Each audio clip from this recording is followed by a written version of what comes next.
വചനമാകുന്ന വിത്തിനെ നാം ഹൃദയത്തിന്റെ നിലങ്ങളിലേക്കിടുമ്പോൾ അത് ഫലപ്രദമായ വൃക്ഷമായി വളരുവാൻ അതിനൊരു സമയമുണ്ട്.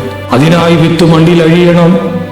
അത് മുളയായി നാമ്പായി തൈയായി വളരുവാൻ അതിന് 4 പുറവും വേലി കെട്ടി കാത്തു സംരക്ഷിച്ചെങ്കിലേ ആടുമാടുകൾ തിന്നുകളയാതെ ആ തയ്യെ കാത്തു സംരക്ഷിക്കുവാൻ സാധിക്കും. എന്നാൽ ഒരു വിത്ത് തയ്യായി തീർന്നാൽ പോരാ പ്രിയരെ, അത് ഫലപ്രദമായ ഒരു വൃക്ഷമായി വളരുവാൻ സകല ജാഗ്രതയോടുകൂടെ നാം അതിനെ കാത്തു പരിപാലിക്കണം.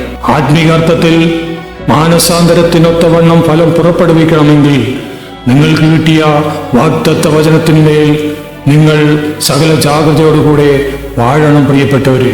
കാരണം സദൃശ്യവാക്യ 4:20 മുതലുള്ള വാക്യങ്ങളിൽ പ്രകാരം പറയുന്നു, മകനെ, എൻ്റെ വചനങ്ങൾക്ക് ശ്രദ്ധ തരിക, എൻ്റെ മൊഴികൾക്ക് നിന്റെ ചെവി ചായ്ക്ക, അവ നിന്റെ ദൃഷ്ടിയിൽ നിന്ന് മാറിപ്പോകരുത്. നിന്റെ ഹൃദയത്തിന്റെ നടുവിൽ അവയെ സൂക്ഷിച്ചു വെക്കുക. അവയെ കിട്ടുന്നവർക്ക് അവ ജീവനും അവരുടെ സർവ്വദേഹത്തിനും സൗഖ്യവുമാകുന്നു. ആയതിനാൽ 23-ാം വാക്യം ഇപ്രകാരം പറയുന്നു, സകല ജാഗ്രതയോടുകൂടെ നിന്റെ ഹൃദയത്തെ കാത്തുകൊള്ളുക, ജീവന്റെ ഉത്ഭവം അതിൽ നിന്നല്ലോ ആകുന്നത്. സ്തോത്രം.